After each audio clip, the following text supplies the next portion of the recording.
My dad was a doctor, and I kind of wish his brains would have transferred over to me, because sometimes I'll be like in school, I'll be like, yo, I feel like such a fucking idiot. Like it's crazy because like I'll meet friends who we have like our parents will be doctors, right? And I seen like another one, right?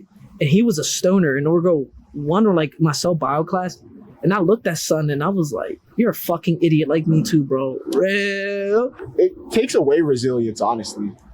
Like when you're going through a tough time, you experience the emotions of like, you know, being upset, being angry, and like you have to find a way to get out of that naturally versus like, oh, if you go through that nowadays, let me go watch a TikTok.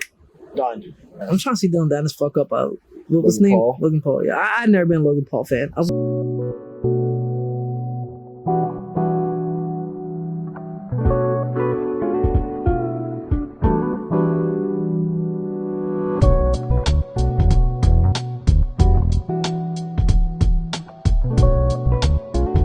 So, welcome to the Piece by Piece podcast. I'm your host, William Parham, and I'm here with my co-host, Mess. Yo. What's good, Mess? All right, so today's topic will be, well, this is episode 24.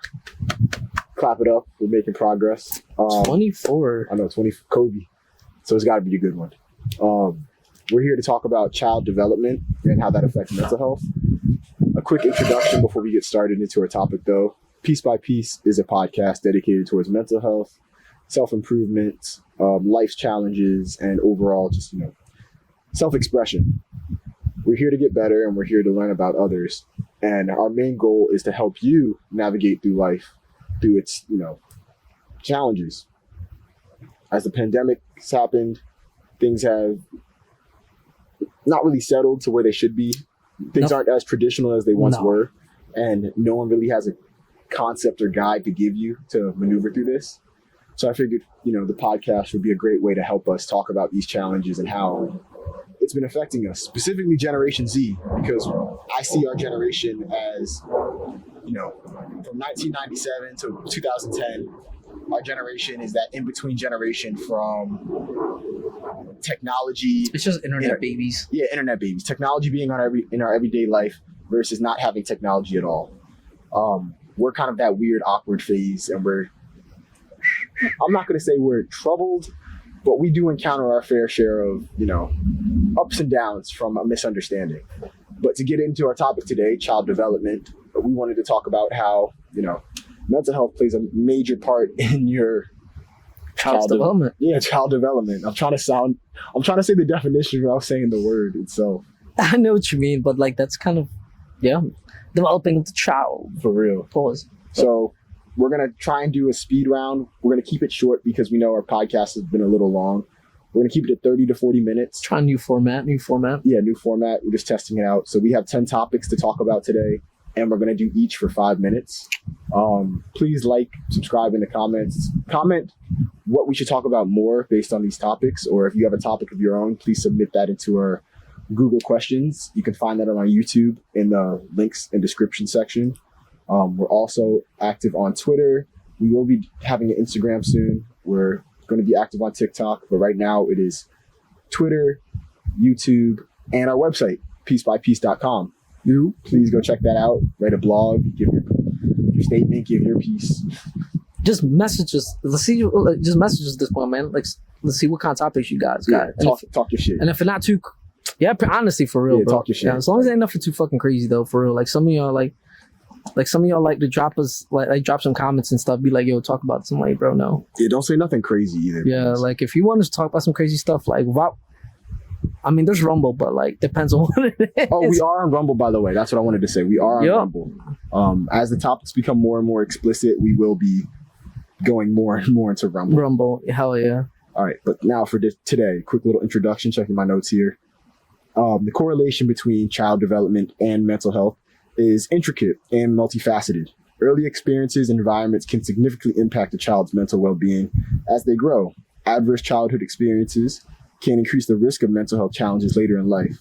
Positive nurturing, a supportive environment, and access to resources can promote healthy emotional and cognitive developments. So for our first topic today, we're here to talk about the foundations of mental health in childhood. So exploring how early experiences shape mental health outcomes later in life. So Mess, if you can give an example or give some insight, how are some early childhood experiences affecting you, you know, now as you've gotten older? Ooh. Let's start with a positive one. Yeah, please. Okay, yeah. Well, it really depends. So I would say like playing sports as a kid. So yeah, you know, like I wasn't like super athletic, but you know, I did play some sports. Like when I was like elementary school, like I played basketball, right? That's crazy to think, right? Like, yo, right? I know, but jokes aside, so I would say wrestling and stuff like that. Like, meeting friends. I would say meeting shitty friends at a young age. Kind of meeting shitty and bad friends, I guess you can say. Like, yeah, I mean, I still talk to some good friends, you know, from like childhood. They're still there, you know, I still talk to them occasionally. Getting to meet people at a young age, you kind of learn how to gauge like what kind of people you want in your life, you know? Facts. Like, yeah, like I do think like, cause dude, I get that some parents may want to, you know, be really overprotective of their children, like for good reason, dude. People are weird out there. I would say that, and just traveling as a kid, just trying new experiences, you know, starting like new sports. Like I got into skateboarding as a young kid, and it was kind of cool, you know what I'm saying? Like, and then I just honestly, getting on the internet as a kid, bro, really changed me. Like I always wondered what I would be without the internet. Like I think I would be way more athletic. I'm not, because I got into like video games and stuff as a kid. So like that's another event too. So like video games gave a good escape. Oh, if I could comment there, like no, for me, like you know, when you have a long car trip when you're with family and like you run out of things to say, you're maybe not intelligent enough or too young to understand what's being talked about. Like I whip out my Game Boy or my DS and I play Pokemon.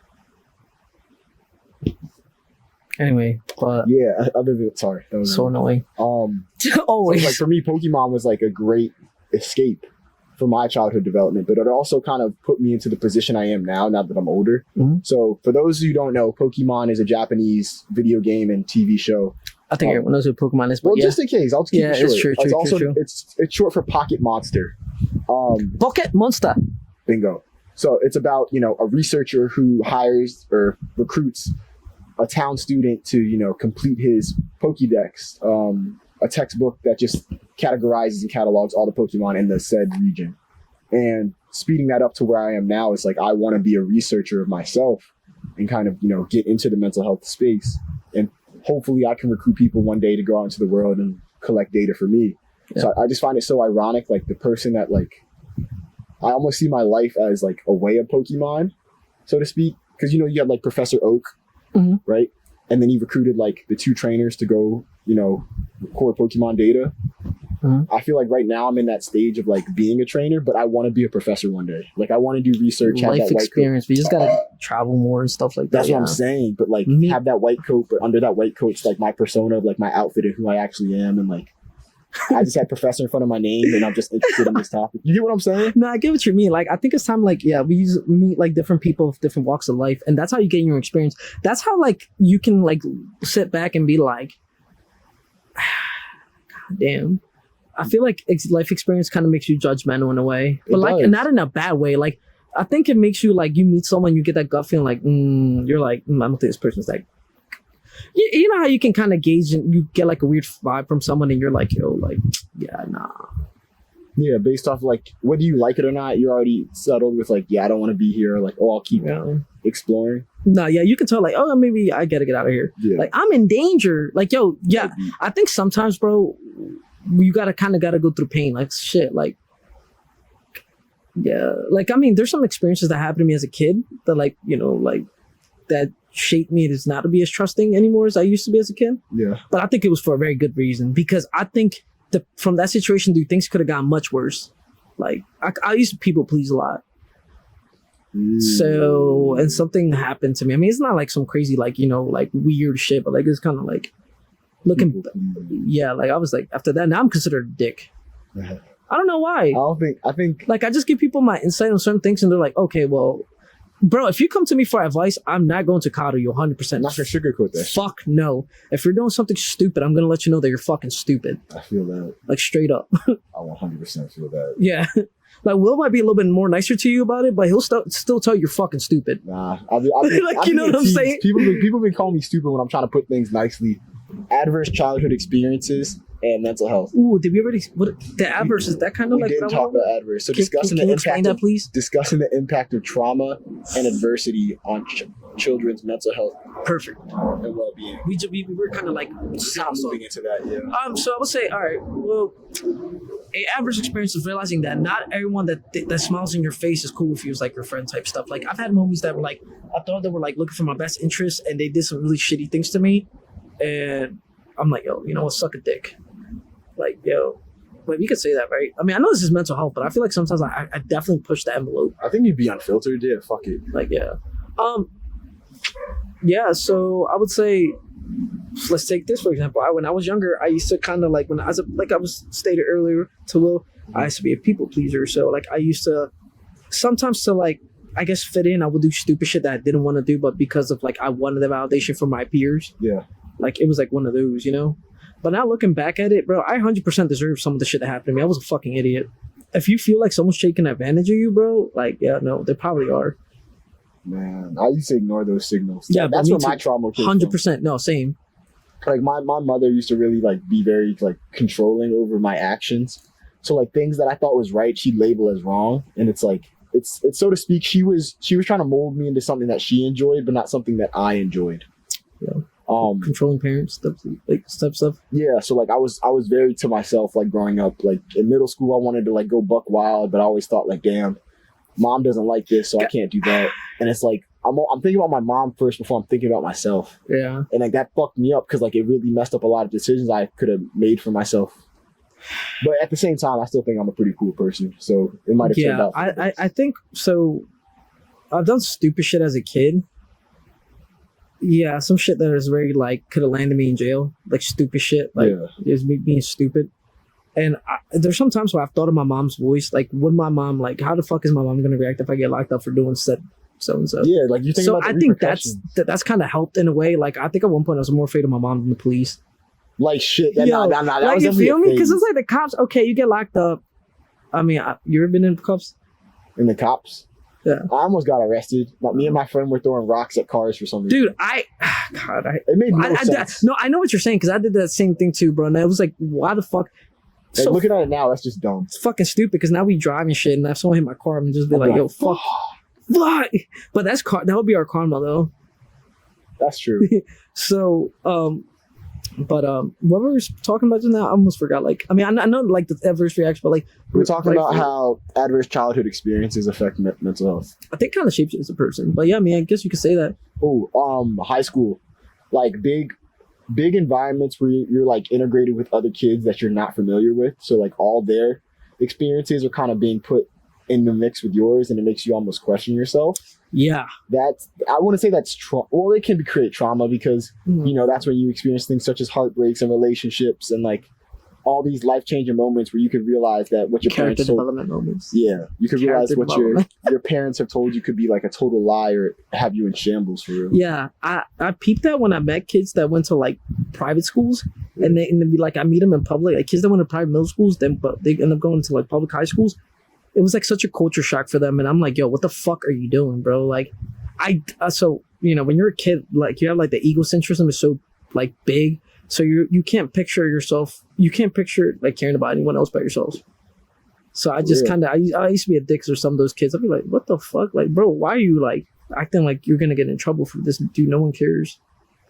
Now looking back at it, I probably should have left those kids alone because like those kids are probably like actually upstanding. Well, some know. That's not always true, bro. Just because you go to private school does not mean you turn out to be a good person. I met some shitty motherfuckers, badass bro. Kids in private school. Like, yo, I can tell. No wonder you're in public schools, man. I remember people on my Snapchat, they were like, you know, doing dances in the middle of like the lunchroom or like you can tell by the way they dress. Like even though you have to wear like, you know, uniforms, shirt untucked, tie undone, collar open, just like wilding. You know what I'm talking about. Yeah, I know what you're talking about. Delinquents. Yeah. All right. Let's see how much time we got left before. All right, we got 30 seconds. Yeah, let's just skip this one. I mean, like this part. All right. So next we're going to nurturing resilience, highlighting strategies and interventions that foster resilience in children, protecting their mental health. So in other words, barriers kids use to prevent themselves from being compromised mentally. So like being under the influence of others' thoughts or what goes on.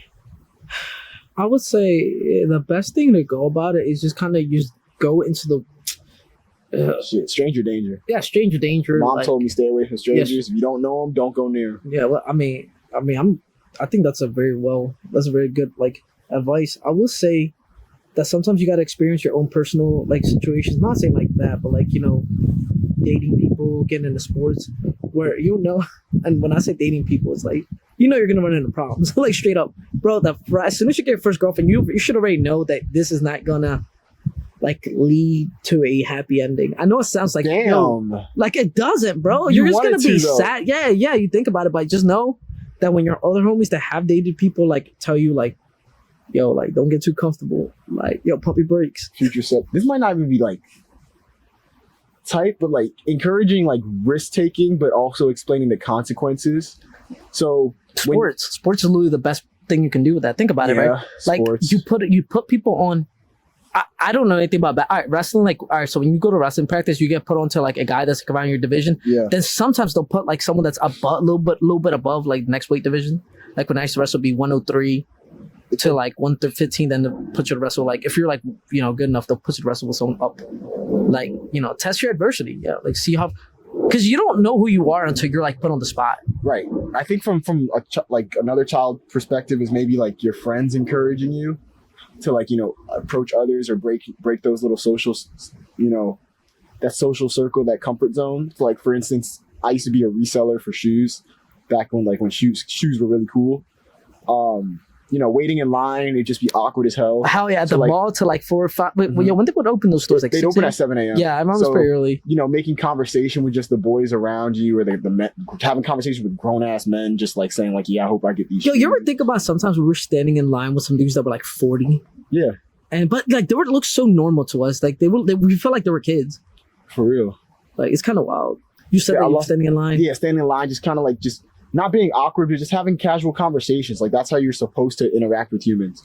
Well, nowadays people just go on their phones. Bro, it's so fucking. I hate that shit. Now bro. Then you would have like a whole conversation about the story behind the shoe or why you're getting this shoe, and like you get to know a person. And I'd be like, damn, I'm just getting him to sell them again. Yo, can I tell you something? So we're speaking on resilience, right? So when you feel adversity, everything's fine and all when the store's still closed. But as soon as those stores open, that guy you were having that 5-hour conversation with, he is your op. Yeah, that's my Some will reach over you to get to the shoes. I remember PG Plaza when the Aunt Pro 4s came out. PG County was wilding back then, but like still is. My 40-yard time was probably its highest during shoe hunts, because I used to pull up in running shoes and shorts, and that run down the mall, the little strip. Oh my god, good times. I think I saw I remember one time. I used to have a childhood friend, and so he was into like that kind of stuff. And one time he told me that he went to Towson. Yeah. Because Towson had it was. Oh, the Towson Mall still gets me. So he waited. I forget the name of the shoes, but he waited. He stood in line, and he said at one point when the mall opened, it was just like a barrage of like people running. Yep. He said it was like young kids and then a bunch of old ass motherfuckers like literally just. Yeah, because it's like that's where culture comes together, like the new generation and the old generation. Dude, the Concord 11s, bro. Niggas used to. Bro, in the music business, you know what I've noticed? So I've noticed that producers will be like significantly older than the younger dudes. Yeah. If the older producers, of course, like they'll have a name for them, but I've noticed to be like a 32-year-old, 33-year-old producer, they listen to like the young guy, you know what I'm saying? Yeah. And they'll be making the beats, but the thing is, it's like they have like they relate on a certain level. Because sometimes those producers be like older. You be thinking they're old as fuck, and you be thinking, you're like, damn, or no, vice versa. You think they're young as hell, they're old as fuck. But at the same time, it's like kind of like, yo, the music is what brought them together. You know what I'm saying? Like, yo. All right, parenting styles and mental health, examining how different parenting approaches influence a child's emotional and psychological development. Oof. God, I'm not gonna say. How a parent raised you influences you heavily. 100%.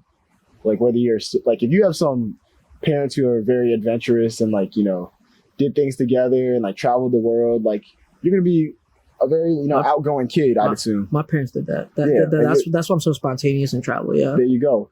If you have parents who are just scholars and studiers, in school, I see it the most. The parents who are doctors, their kids are antisocial, but get good grades and very study, but they go hard at parties. My dad was a doctor. My dad was a doctor, and I kind of wish his brains would have transferred over to me, because sometimes I'll be in school, I'll be like, yo, I feel like such a fucking idiot. It's crazy because I'll meet friends who we have like our parents will be doctors, right? And I seen like another one, right? And he was a stoner, and we'll go one or like my cell bio class, and I looked at son and I was like, you're a fucking idiot like me too, bro. Real. And I met son. I kind of one of his friends looked like that one guy, Mir, that makes the beats. This is my first semester here, but I didn't even know you, yo. Like, so I'm just like, what the fuck? I was like, yo, there's regular ass people here. And then like I would meet other people who like their parents were doctors, and they're straight up like hippies. Like they're so studious, and I'm like, I can't break those groups. Like, I can't break into those groups because like I would like to study with these people because like they already made their like niche or whatever you call it, like their little crew. With the psychological development, it changes their thinking patterns. Like it's how they assess situations and handle them. So like if they see a problem, they're going to think of how should the most logical way. Yeah. Versus like, parents who are more outgoing. It's like, oh, maybe how could I escape from this, or how could I use this in a real world setting, or how could I use this in my advantage? Not like how could I use this in the now. Like when you look at a child that both their parents are business like oriented, they're usually the most logical people. Bingo. Like people that both their parents are artists and they're most creative. They're more creative. Like I'm not speaking on people whose parents are they come from like really successful like artists. Like say for example like Kanye's kids. Those kids are going to be really logical, but for the they might not be. I mean, maybe they might be more creative. They're probably not gonna. I don't know. They don't see themselves with limitations. Yeah, probably. Yeah, they're gonna be actually kind of scary, delusional. Yeah, they might be delusional, bro. But that's where creativity comes from a little bit. You got to be delusional to be successful, bro. A little bit delusional. Like sometimes, bro, when I think we're filming this shit, I'm like, man, no one's gonna fucking see this shit. But then, like, people watch. People watch. Yeah, like 100%. Like, yeah, you got to be delusional. Like shit, anything you do, bro. Like you thinking like 20 to 40 views, you got to start out somewhere, So based on like how parents like raise and develop their child, it creates those boundaries, or it creates psychological limitations of what kids think they can and can't do. I think that we're a little bit afraid. Actually, it's depending for us. Like, I think the way we see it like this, right? So, all right, our parents, like, say for example, they had like structured ass jobs. Yeah. I think for us, we might be kind of like, yo, fuck that shit. We don't want to do it. So we want to be more adventurous. Because it's like, it might be just like the age, Like my parents look upset from their work. I'm like, yeah, I definitely don't want to do that. Yeah, it's just like, bro, like I look at like people who are like doctors. I'm like, yo, they're so fucking miserable. But then again, I don't know, because I met some YouTubers and they seem kind of like stressed, but like I kind of get it. But yo, life is not easy. Yeah, you know what I'm saying? It's discipline. You gotta do the things you don't like doing. Bro, I don't think you can get rich off doing things you really want to do, bro. You know what I'm saying? Like, no, you can. You most certainly can. YouTube is a prime example. Like no one likes filming, but like the adventure that comes with it just makes it all the more worth it. Yeah, I could say this. And then you have evidence now to just show for it. And you twisted the story in your own words. Like the one guy we interviewed that like was like, we're coming up on. We got 12 seconds left. So the next one is, my favorite, school environment. Damn, I'm busy my nose. School environments and child mental health. Exploring the roles of schools and supporting students' mental health and addressing challenges. My school did not support mental health at all. Fuck no. Wait, did you go to? Wait, did we go? I went to public school. No, me too. Did you go to the city? No, I was around here in Howard County. Okay. I went to a school that's like not favored as the best, but I think it is one of the best schools. Did you go to that school that like supposedly like all like, I mean, this is kind of like some racial stuff, but it's not racist. Where it was like kind of like a bunch of like Asian American, like I guess Asian like students used to go, and the next thing you know they let like people from like the hood come in or whatever. Nah, that's there's a school like that. Something Lake, right? There's what's the name of that school? Wild Lake? Yeah, something like that, right? Isn't that the one where like Wild Lake's like the bad school, right? In this area? Yeah, they considered in this area, they considered like Wild Lake. Well, living in the city. Oakland Mills, Hammond, they considered like those schools bad. You know what's funny? All my friends literally went to those schools. Like, I'm not familiar with Howard County, but the thing is, when I met people in Howard County, I'll be like, yo, y'all rich as fuck. Yeah. Because like, no, because the thing is, like, I'm from the city. So like, for me, like, bro, it was fucking crazy. Because people be like, yo, I remember, bro, I'm going to say his name, fucking Rohan, bro. This kid would always, this kid's unfiltered. Like, he's socially awkward, but he'd be saying some random shit. I'm sorry, Rohan, for putting you out there like that. But one day you were like, damn, bro, you know all these kids from the bad schools. Like, what the fuck? Like, I'm like, well, yeah, well, I mean, I'm not saying because I'm from the city, but like, they're not even bad schools. I grew up in the hood, bro. Like, so yeah, we got cousins and shit that grew up there. So we'd be like, yo, they rich, son. I mean, these schools, they're not bad, bro. They're not bad. They were the best representation of like a gentrified area. The people that say they're bad schools are people that have not been around minorities, bro. Like, or black people. Like, I hate to say, that way, but it's just like a lot of the people that tell me they're bad schools are really just upper class white folk. Correct. Like the school, that's No shade to speaking them, of but it's like, experience. yeah. I went to Long Beach. It was just Oh, you rich as fuck, yo. no. This is true, bro. I'm literally, I don't even know what that is. It was the most. I'd say like it was the most cultured because like when I'm in Long Beach and then I go out to like DC or like Baltimore, it doesn't feel. Don't get me wrong. It feels Hold a up, bit more. there's a culture difference. Let me my finish. boy. Let me finish. Yeah, hold up. It feels a bit more extreme, but it's like it's no different than walking the hallways. Like there's some good kids, there's some bad kids, there's some people getting into fights, there's some like drama, there's like it's all over the place. It's I not, see what you're it's not, saying. It's not as structured as like me going to like Howard or something. Like it feels almost like a home sense vibe. What's the one really good school that like people would say, is it Marriottsville or something like that? It's not like really Howard and Marriott Ridge. Marriott Ridge, yeah. Isn't Marriott Ridge like a really good school, like where all the smart kids, quotation mark? Which was where all the smart kids go in this area? I mean, they're all smart. I'm not gonna slander my county, but I'd say like majority. All right, hold on, that was crazy, bro. Like, Yeah, you just said which one do the smart kids no, go to? which one's considered where all the smart kids go? Like, I'd there's say- always that one school, like people are like, oh shit, like I mean, I haven't been to high school in like in Baltimore County. 6 years. I'd definitely say it's like Centennial because like based Okay. on my friends who went there, they'd say you were outcasted if you didn't have like a high GPA. Is that a STEM school? No, there is no. What are you talking about? Okay, so in Baltimore County, there were once on the eastern side it's called Eastern Tech, on the west side it's called Western Tech. Yeah, no. So like that's what I'm saying. So the There- more there tech. wasn't that. Okay, so because like that's the county like that I went to high school to, and like and that would go to like. So I know for a while, like in the city, the really good school was considered Poly or something like that because that they were like a Polytech. You ever heard of it? Right, That's like that was like they but how does this? no How do that's these a school environments- environment. That's what I'm saying. Like, But how does it affect like the kids' mental health? well, if they went to a school that like always focused on STEM, they were more STEM based. But sometimes that could burn the kid out because like they weren't used to it. You see what I'm saying? Yeah, So this has to do with like development. I mean, I'm talking about just from like the interactions, like social wise, like Well- socially, like being in a school that's a bit more structured. You're more adept to following the rules and like working your way through that and maybe like working hard and playing hard Less of a outside rebel. afterwards. Right. Yeah. Versus like the schools I said where it's like a bit of a mix culturally. Like I said, that's why I said DC and Baltimore. It's like it prepares you for life more so where you're not much of a robot, but you have enough independence. they're more to rebel. realistic. They're more down to earth. I get Yes, what you're saying. Like yes. you're not sheltered. Yeah. There you go. You're not sheltered. Yeah.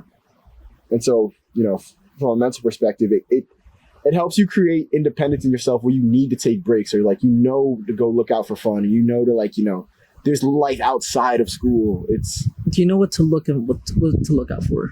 Essentially, what you're saying, right? yes, thank you. That's all I'm trying to get at. How much time do you have left from this one? Oh, 20 seconds. Okay. So the next one is technology and child development. Here we'll be discussing the effects of screen time and digital media on children's cognitive and emotional growth. If I'm being honest, it kills it. The Yeah. more screen time you have, the less of a creative, independent person you are. I swear, you become more of a drone. That, and not only that, but like your need for stimulation gets worse. Like you get Yes. like if you're iPad baby, like I feel so bad for these kids that are growing up on iPads. I was addicted. Like the thing is, you got to realize they get bored and it causes. I swear, I feel like it may cause the ADHD. Because like sometimes I'll be looking at some of these videos, I'll be like, I'll see some of these kids just like they'll go on TikTok or whatever, they'll be on their iPads, and it's just like, yo, they're sliding through so Doom much scrolling. information, bro. And then like Abel, like we had Abel once on here, and he said, yo, it's like TikTok, right? So with Yeah. technology, you go from like a sad edit to like a funny edit, bro. It Your switches emotions should not fluctuate that bad, bro. I think that messes child's developments up, bro. Then you get that causes It takes away resilience, honestly. Like when you're going through a tough time, you experience the emotions of like, being upset, being angry, and like you have to find a way to get out of that naturally versus like, oh, if you go through that nowadays, let me go watch a TikTok. Done. It switches the switch. yeah, 100%. And not only that, but I think it also opens the door for certain like glorifying certain toxic things, like glorifying sadness, like emo shit. Like when you imagine if you're a teenager going through your first heartbreak. Have you heard of this thing called core? I love core. Bro, you know exactly. But I love hope. But listen, but hope core is making me motivated, bro. but it's a double-edged sword. Hard work. No, yeah, Dedication. exactly. Dedication to the Hard game. work. But the thing is, Dedication. Will, imagine this, right? That because you work at the gym, you you're dedicated to the game. We woke up But We woke up. what We the, woke up. is that like a Yes! is that a video, bro? This is gonna be the best day of our fucking life. Yeah. And like that gets me up in the morning. I hate to feel like I'm Bobby right now when I looked at you, but that was way too positive for me. That was Yo, listen, dude, like, god damn, bro, that was. God, I hate. Bro, I love videos like that. But doesn't core have things about like they're kind of like emotionally driven? Like they'll be kind of sad instead of like working out. They just put like weird cut videos where it's almost like a Simpsons edit, but Some not dude sitting in the rain. yeah, like some dumb shit like that. Like some of those videos I cannot relate to. So core is like the preferred. Can you explain to the viewers? Okay, so core is, you know, as Mess described, emotional videos or clips from different like movies, TV shows that have like those emotional moments that are supposed to trigger emotions that you're experiencing. Yeah. That's why when I said hope core, it's experiencing the emotion. No, I said core. No, I know you said core, but when I said hope core, it's like you're experiencing the emotion of hope because it's filled with a bunch of clips that are giving quotes of like hope, hopeful moments, inspiring moments, motivation. Dog, that is a fucking I was at a punch dog. I don't play with those bugs, bro. I ain't gonna lie, like so like there's hope core, there's like anger core, there's wait, is there really core. These are actually, I mean, I've heard of rage core, but like that means there's something different else. types of emotions to associate with core. Core is just like the epicenter. Numb core. Like that's actually a thing. That's probably a thing. Oh hell no, bro. So I'm gonna look it up later. Like I said, hope core is my favorite because it's if I need inspiration and I'm feeling down, I'd rather have the phone trigger some inspiration in me than rather just like sit around and like do wallow nothing. in your sadness. Yeah. Like it makes me feel like I'm a lone character, like in my own story, and it's like here's my moment where I need to break out of it. So I think for kids, like in terms of just like technology and child development, it's a double-edged sword. It can send you to the fucking moon and put you eons ahead, or it can put you in despair and lock your room and never talk to anyone again. Bingo. Because I know that fear of missing out is a thing. Like social media is such a fun, but also such a terrible. It's. I hate to say it. I'm not nihilist by any means, but it's almost like it's a facade.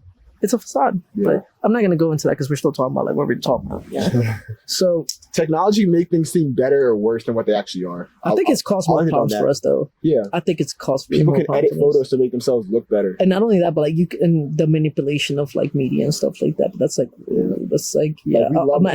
we love attention and mean dialogue and things like that. I think it's made more people clout chasers. Yes. It has made kids clout chasing. Fame does not equivalent to success. No, fuck no. Yo, you ever seen that one kid in like England right now? He's a fairly young kid. He's like from the UK.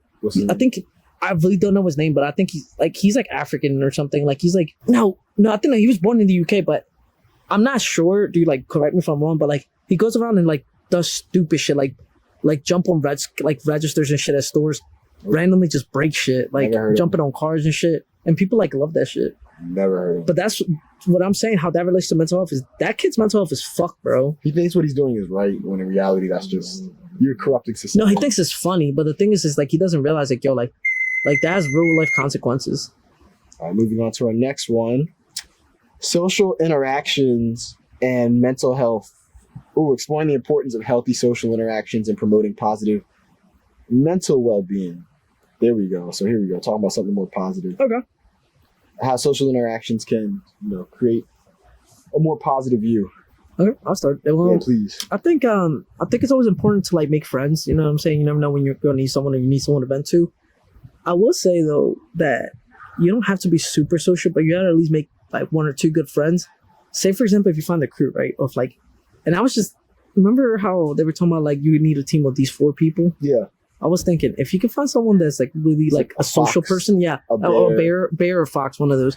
If you can find those people that have that ability, yeah, just like hang out with him and then you just meet people because that's kind of what happened, right? Because I used to be really socially awkward, and I met a homie. I think it was I don't even talk to him, but it's funny because I have YouTube videos of me doing stupid pranks with this kid like at a like random ass Big Lots, right? Yeah. This kid Dale, I have no beef with you, like whatever if you see this, but like you were kind of weird a little bit, bro. Sorry. But he's like, yeah, like, but you were cool, man. But oh, Dale. Yeah, so he actually was friends with everyone in the school. And he introduced me, bro, to people. I just started talking to people, be like, oh yeah, what's up, man? We had similar interests, and that kind of helped me out. Like the social interactions kind of molded me into being a skater and getting into like underground music, like for real. Well, the underground music was a little bit before it, but like the point is like, yeah, it actually started getting friends. It helped my mental health. I felt like I belonged to a tribe, you know. We woke up. Like we woke up. We woke up. Yeah, but the I got booger? No. Oh. I thought I did. Oh yeah. So, what the fuck? So yeah, like I'm like, bro. So anyway, yeah, no, it definitely helped my mental health. I felt like I belonged. You know what I'm saying? I didn't feel like I was an outcast. Like my friends, they played sports, and I kind of was like, oh shit, well, let me try this. And that's like wrestling. A lot of kids I met wrestled, so I got into wrestling. So those positive interactions can have you inspire you to take risk and do new things. 100%, yeah. I was actually fucking terrified. But then after seeing my homeboy Richard get fucking put on his top, I was like, all right, yo, hell nah. Then I'm like, damn, then I got put on my top. I got fucking tight because I was like, damn, bro, never had someone slam me like this. Pull us. See, so when your parents were like, yeah, if your friend's doing it, are you going to do it? Yeah, yeah, kind of. As a kid, like, yo, what's the one thing? Yo, like, I saw like a meme or something. It was like on Instagram if or Bobby TikTok. jumps off a bridge, that mean you're gonna do like, it? so if all your friends are crashing out, you crashing out with them? Hell yeah, hell yeah! Like I'm gonna crash out with them. Like yo, just kind of like, I hate this. I mean, I'm all for independence, but that's negative though. That's when you get into a negative mindset because it depends on what they're doing, bro. That's like true. if your friends are really wild, like doing stupid shit, like I'm all for independence, but sometimes like you move with your tribe. Yeah, but then you gotta break off eventually, like. Yeah, you gotta try things that you like. Yeah, like you gotta see for yourself because, like, you know, when you're in that young group, you're not always like. I think about all the freshmen to start college, right? You know how it'd be like fucking 50 or 20 of them, bro. Yeah, they're all fucking with them. They're all fucking with each other, like and shit. Like, and in freshman year, bro. By senior year, you got no fucking friends. Like you might have one or two, and that'll be your friend out of college. It'd be like that, and that's okay. Like, don't feel like shit because you're in. I met like a hella sophomores that be like, damn, freshman year was so different. And they'll romanticize this. And I'm like, yo, guys, like, yo, this is not the end of the road. Like, your development still keeps going. Like, it's just the beginning of life. Like, for real. Like, okay, cool. You got your first taste of, like, hanging out with a friend. You guys breaking off. It's literally natural to drift apart. I'm understanding that that's like an archetype for people. Which means, like, bro? People go from super antisocial to, like, oh, we go to college, you're going to work hard and wild out, to, like, oh, life's just supposed to be like college from here on out. And it's like... Nah, yeah. Oh, I know what you mean. Like the kids that think college kids like forever. Yeah. No, fuck no. That's how you become miserable in real life. Why people still go to the bars and like... Whoa, hold on. You're wilding for that. What, you violating for that? Well, what you mean, the bar? The bar? Yeah. What do you mean? Like, the people that go to the bar, are they... Yeah, so like, it becomes a ritual, like, at least how I saw it. Like when you're in college, like your boys get together, you pregame at a house and you go out to the bars. Like later, you just go hang out, socialize, maybe meet some people, or like get a good drink, be around some good vibes. And then after like that time period when you graduate and stuff, that just becomes a tradition throughout your life. And it's like, when is it come down to like doing some other things than like the whole nightlife? Yeah, I know what you mean. Like you get put in a routine for so many years. Yeah, like when I think of a bar town, I'm thinking like it's based around college because like people need to go de-stress. But I realize that de-stressor never leaves certain people. Yeah, people end up being like alcoholics and like drug addicts. Well, not drug addicts, but like alcoholics. I'm not saying the bars are a bad thing, but I'm just saying like, yo, sometimes they're not the healthiest. Yeah, it's not the best. Yeah, I see what you mean. Yeah, that makes sense. It's crazy. Yeah, because you're right. Because bro, when you're a kid, man, the development, you start drinking in your buddy's basement, then you go to the bars, then you stay at the bars. Yeah, perfect. That's perfectly timing.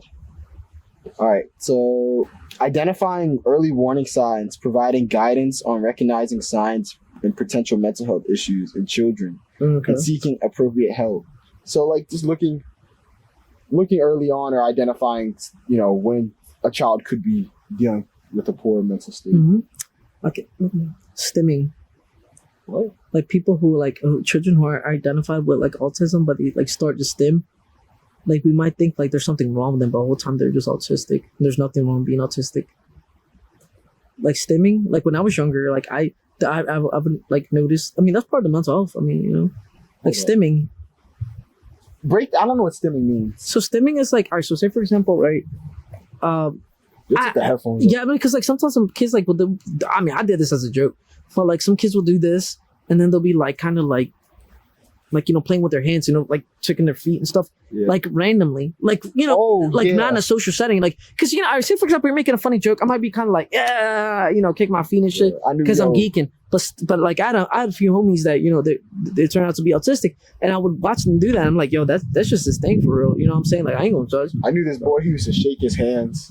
Like What you mean shake his hands? Like he get really excited. He'd be like, oh yeah, no. I'm like, what the? That used to scare me as a kid. No. When he gets really mad, he'll bite the shit out of his hand. Yeah, no, like, that's yeah. He's like, what? I'm like, yo, you gotta like take a chunk of flesh out. Like the fuck? I think that's stimming. I mean, we need like a professional for that, but no, because I used to do some of these things as a kid, but like I'm not diagnosed with autism. Maybe I should go get checked. Don't think about it. I'm probably on the spectrum. No comment. I feel like everyone's on the spectrum. As I stare at the camera, so like, oh man, no. All right, we're past the 40-minute mark here, but we have 2 more topics left. Okay. Cultural influence on child's development. So this will be about examining how cultural factors impact children's mental health and development. Another banger. So honestly, like, look at music. Music can really identify or like help change a person's outlook on the world. Like if you're a hardcore metal fan, you're just like, based on my description, Mess, correct me here, like you dress like the bands you listen to, or like you might have a cool t-shirt, but like that's about it. I mean, like we're kind of like a rager. Nah, I mean, no, because I met some kids that listen to metal, they're like really chill. I met some kids that are like kind of that listen to like punk and metal, and they just flip the fuck out. Like it really comes down. Like look at like no, there's just people listen to Nirvana like older and they're like more emo-y. Like they're very like grungy, like, you know what I'm saying? And I feel like with Gen Z you see it more, like people that listen to Playboy Cardi. Half of those guys listen to metal and listen to rap. Cause look at Cardi, bro. He dresses in the whole opium like archetype you see. Yeah. You know, the kids dressed like with a shot with the like the collars and stuff. Collar. That like I mean, it's just kind of cringe for me sometimes when I see it, because like I came from like a punk and hardcore like background. When I see like people like fucking like moshing, not like hardcore dancing, but like to like rap, sometimes it's kind of weird. But yeah, no, because you could be like a guy that's like dressed like a regular ass person who listens to straight metal. But I could see those are stereotypes, you know what I'm saying? Not because like everyone that's like saying like everyone that like listens to rap is like a certain hip hop gangster. Yeah, which they're not. Travis Scott fans. Travis Scott fans are a bunch of white people, though. But when they need to like, okay, they throw down. I mean, yeah, no, oh yeah, their shows, yeah, no, they're actually honestly, bro, to be honest with you, Travis Scott's a bunch of Spanish, like Mexicans and like white people that like fuck with Travis Scott. I mean, I know some black people that fuck with Travis Scott, like older heads, but it's kind of like, if you go to a Travis Scott show like a Rolling Loud, bro, you start. I mean, but you talking about the culture thing, it has to do with like a person's on the culture, like impacting like a grow up and say like the culture. Like say if you're Hispanic or black, you know, you might have been like disciplined a certain way than a white person. Or even if you're like, you know, I don't want to sound racist here, but like, you know, Asian parents, like it's cultural tradition where you have to become a doctor, you have to fall into lawyer, like one of those. You have to fall on some high. They're more strict on academics. Correct. So you have to fall into some high earning job, and you know that culture itself could like shape a whole child's well being, versus like not giving them the freedom to choose as they please in America. But I feel like that's more of a Western standard, like the choosing. You know what I'm saying? Because over there, yo, you don't get to choose, bro. Like they pick like, they drive you. You're born, and this is the life you gotta have. Yep.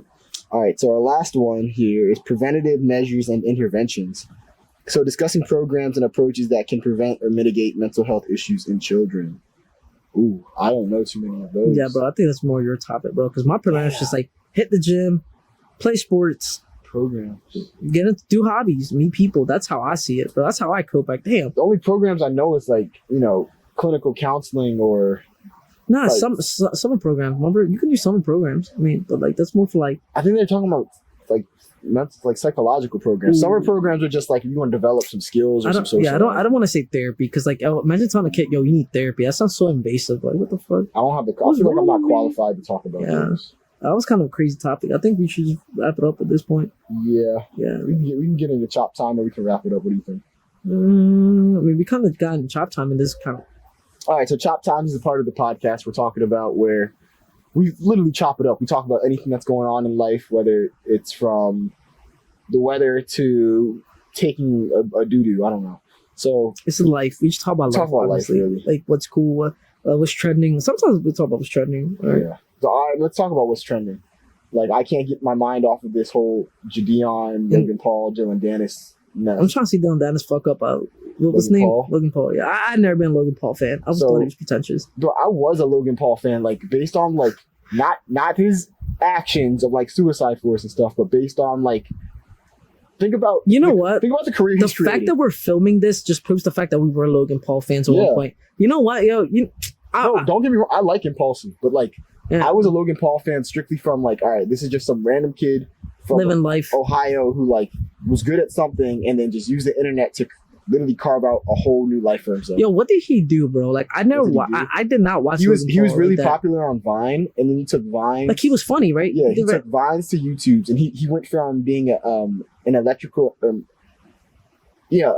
engineer. Oh shit! Damn, he was smart. Yeah, he was studying. I know he wrestled like in high school. He dropped out of college from being an electrical engineer after getting like a 4.0 like his first year to pursuing acting. And then he had a few cameos, and that led him to YouTube. And then his YouTube got really popular. And then he had that whole incident, and then that's when he came back from it. Oh, and that's when he, started producing like Impulsive and all this stuff. But I'm just saying, it's the fact he took an opportunity and capitalized on it that made me so obsessed with him. But now that I'm starting to learn more and more of his actions, I'm like, yes, just not my type of dude. Anyways. Yeah, he's kind of turned into a toxic kind of person. Yeah. As he got older. His fight with Dylan Dennis, brilliant jiu-jitsu fighter. Dennis is trolling the mess out of this dude. Like he's about to expose bro's wife. He took his wife, his wife or fiance, crazy, and posted all the dudes she's been with, and it's like it's a back and forth. It's where the internet gets very toxic. Yo, but I just want to see what the fight's gonna turn out to be. Yeah, I'm just trying to see something for real. She's on the shake. Yeah. Pause. What the fuck? No, I'm just trying to see like. All right, we're wrapping it up. I'm wrapping it up right now. Yeah, it's kind of like a slow day over here. Yeah. So this is Piece by Piece, episode 24, Child Development. Thank you so much for listening, watching. Please like, subscribe. Most importantly, comment, because we want to hear your thoughts on the podcast and anything we can improve or anything we should talk about. Or even if you want to be a potential guest, please send an email.